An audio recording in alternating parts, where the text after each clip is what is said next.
जगह ज्यादा हो गया रे तरफ पीछा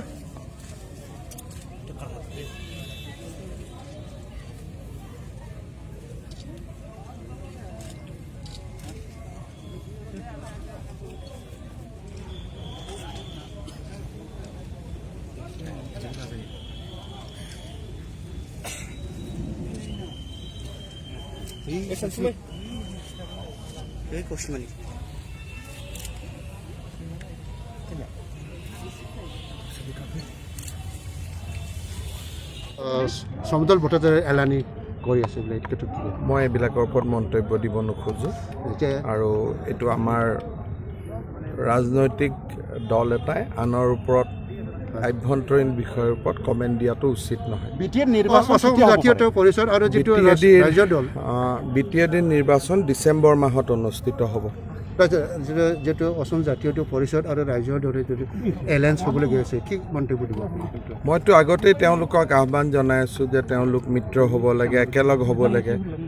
বহুতবিলাক দলৰ নাম মনত ৰাখিব দিগদাৰ, গতিকে তেওঁলোক একেলগ হ'ব লাগে বুলি মইতো ৰাজহুৱাভাৱে তেওঁলোকক ৩-৪ বাৰ আবেদন কৰিয়ে আছোঁ যে যিমান আঞ্চলিক ৰাজনৈতিক দল হৈছে তেওঁলোক এটা হ'ব লাগে, আৰু সেইটো মই তেওঁলোকক অনুৰোধ কৰি আছোঁ।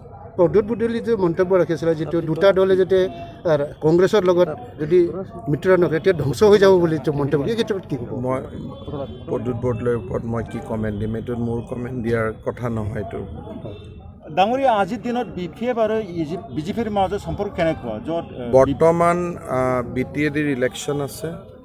BTADৰ ইলেকশ্যনত BJP দলে এককভাৱে প্ৰাৰ্থিত্ব প্ৰদান কৰিছে, আৰু আমাৰ লক্ষ্য হ'ল যে BTCৰ পৰৱৰ্তী চৰকাৰ BJPৰ নেতৃত্বত হ'ব লাগে, আৰু সেই অনুসৰি আমাৰ সকলোৱে কাম কৰি আছে, আৰু আমি আশা কৰিম যে পৰৱৰ্তী BTC চৰকাৰখন ভাৰতীয় জনতা পাৰ্টীৰ নেতৃত্বত হ'ব।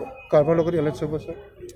আমিতো সদায় লগত মানুহক লৈ থাকোঁ, সকলোকে আদৰি আমি একেলগে থাকোঁ, কিন্তু আমি বিচাৰিছোঁ যে বৰ্তমান 2006 চনৰ পিছত যিখিনি আমি দেখিলোঁ বা যিমানখিনি পৰিৱৰ্তন হ'ল, এই গোটেইবিলাকক আমি বিবেচনা কৰিলে এটা কথা বুজি পাওঁ, যেতিয়া সময় আহিছে কাৰ্বি আংলং আৰু ডিমা হাছাও জিলাত যেনেকৈ ভাৰতীয় জনতা পাৰ্টীৰ নেতৃত্বত স্বায়ত্তশাসিত অনুষ্ঠানবিলাক চলিছে বা আন জনজাতীয় স্বায়ত্তশাসিত কাউন্সিলবিলাক যেনেকৈ BJPৰ নেতৃত্বত চলিছে, BTCও ভাৰতীয় জনতা পাৰ্টীৰ স্থানীয় নেতৃত্বৰ চলিব লাগে, আৰু সেইটো আমি বিচাৰিছোঁ। আমূল পৰিৱৰ্তন বিচাৰিছে এই অঞ্চলৰ লোকসকল গোটেই অসমৰ, কি ক'ব উচিত? চৰকাৰ গঠন হ'লে পৰিৱেশৰ সম্পূৰ্ণ পৰিৱৰ্তন হ'ব।